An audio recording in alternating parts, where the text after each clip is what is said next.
Et notez maintenant que la Cour constitutionnelle du Mali devra proclamer officiellement aujourd'hui les résultats du premier tour. Pour en parler avec nous en direct depuis Bamako, notre correspondant Mohamed Danyoko. Bonjour Mohamed. Bonjour Manal.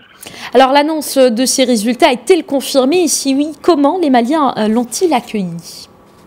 Oui Manal, c'est confirmé, c'est aujourd'hui que la Cour constitutionnelle va proclamer les résultats définitifs du premier tour.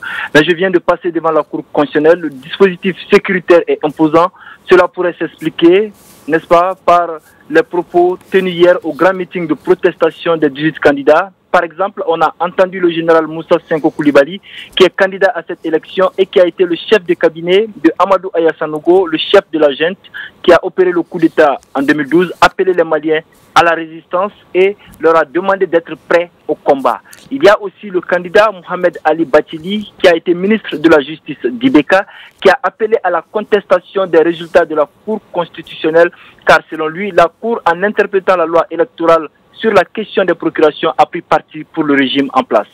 Voilà que le spectre d'une crise post-électorale que l'on pensait ici derrière nous est de nouveau vivace dans les esprits des Maliens. Donc c'est avec inquiétude que les Maliens attendent la proclamation des résultats par la Cour constitutionnelle ce soir à 15 h.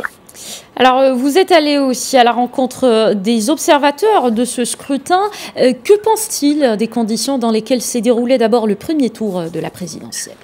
Tout d'abord, il faut noter qu'hier, déjà, la mission d'observation de l'Union européenne a en tout cas fait un communiqué dans lequel la mission joint sa voix à celle des candidats protestataires pour demander, n'est-ce pas, aux autorités de publier les résultats de vote bureau par bureau. Aussi, nous avons été à la rencontre du coordinateur du pôle d'observation citoyenne des élections au Mali, Ibrahima Sango, qui lui pense qu'en plus des incidents notés au nord du pays et au centre qui ont empêché le bon déroulement du scrutin, il y a eu, selon lui, de l'amateurisme et de l'impréparation dans l'organisation du scrutin, d'où toutes ces prises de position tranchées auxquelles l'on assiste actuellement. Donc, aujourd'hui, beaucoup d'observateurs rejoignent un peu le camp de ceux-là qui contestent pour demander aux organisations en charge des élections de publier les résultats par bureau de vote et ils attendent aussi la proclamation de la Cour constitutionnelle.